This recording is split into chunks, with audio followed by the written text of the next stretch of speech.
When this season started, there were two teams in particular that I did not believe was going to make any noise this season. And largely because historically, these two American cities, these two American towns, when it came to sports, they've largely been known as gridiron football towns. And the two cities are Austin and Cincinnati.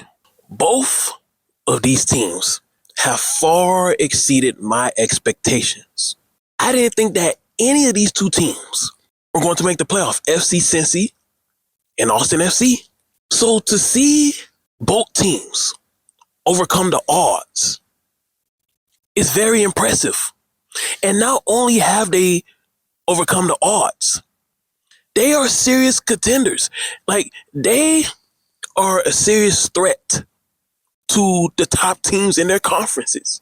Austin is a legitimate threat to LAFC. Cincy is a legitimate threat to Philly. Because even though these two teams, LAFC and Philly, have been the best teams in the East and the West this season, historically, these two teams haven't done much to prove that they are a heavyweight, to prove that they are top dog status. LAFC is the most popular team in the West, but they're not the heavyweights of the West. Philadelphia is the highest scoring team in the East. They have been the best team in the East this season, but they're not the face of the East. So Cincy in particular, out of all the MLS teams that's in the playoffs, it seems as if Cincy had to overcome the most, particularly when it comes to pro refs. Now, I know every team in the MLS has had their fair share of bad reffing this season, but it just seemed like Cincy had it the worst out of every team.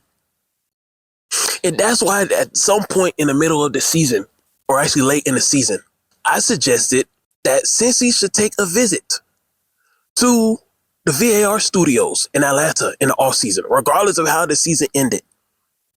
Whether they make the playoffs or not, that they should take a visit and just have a conversation with the VAR officials. Tour the facilities, just see how they operate things, and to make sure that the kind of season that they had never happened again.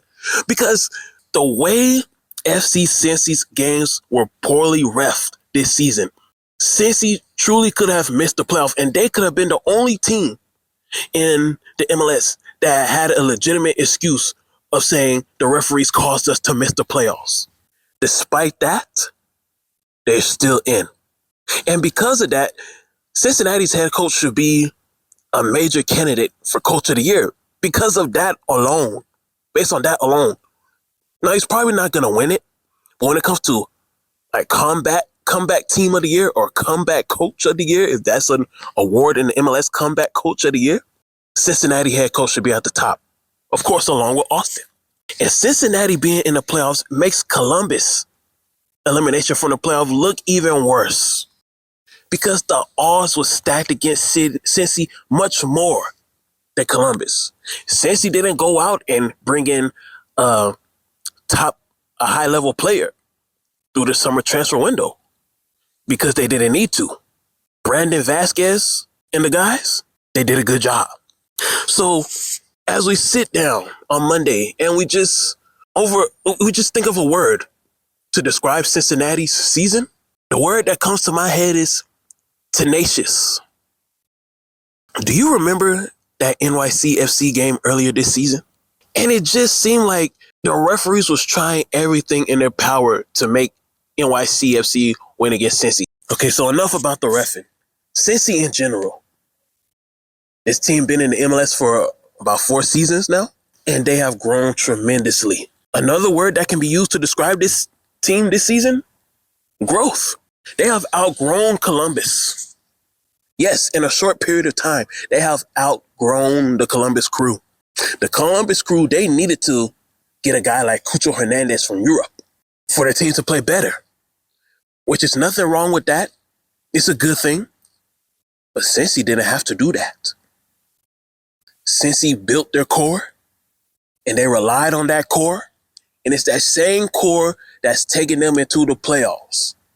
And they are a legitimate dark horse to upset, if not every top team they go against in the playoffs. They probably will upset at least one that they face. Cincy is that team that in the East you really don't want to face. Now you're not gonna say it publicly, but Cincinnati is that one team where if you're Philly, you're hoping that you don't have to face them in your first game in the playoffs because Philly, you have that first round bye.